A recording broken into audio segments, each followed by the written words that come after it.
Good morning. Neuromyths, Neurosophisms, and Education. Having read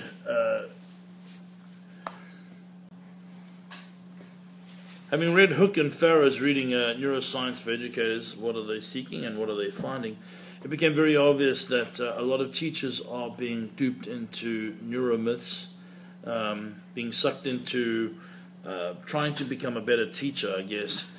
These are the problems that educators face.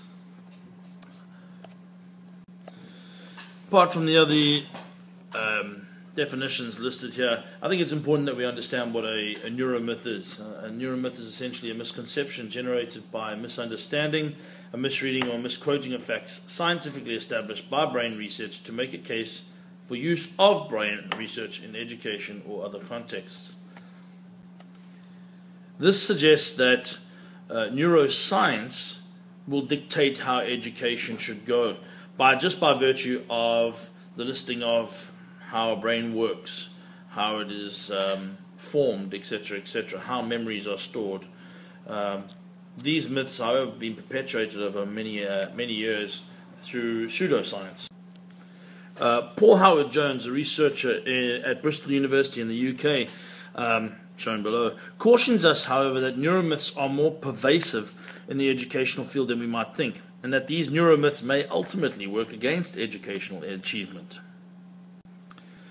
The Organization for Economic Cooperation and Development highlighted the discrepancies between the worlds of neuroscience and education through the Brain and Learning Project. They raised concerns about the rapid proliferation of neuromyths.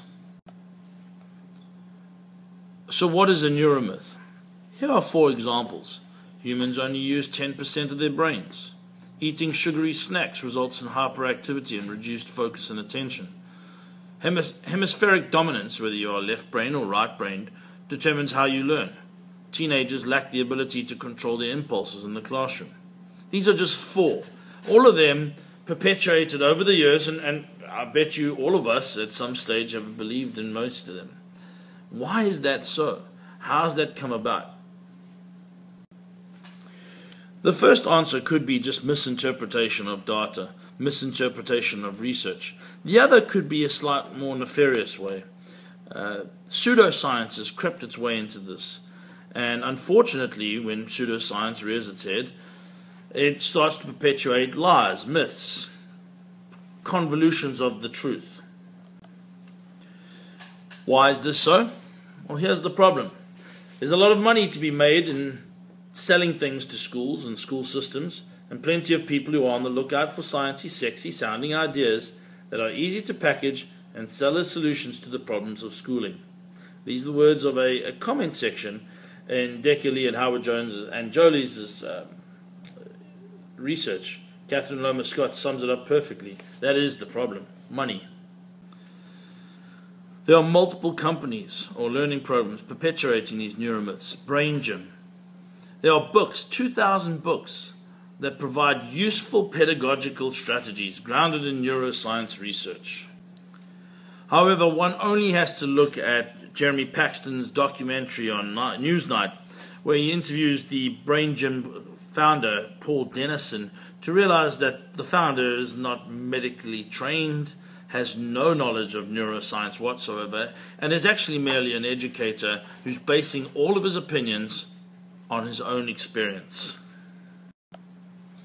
These systems are actually having a huge effect on some school systems.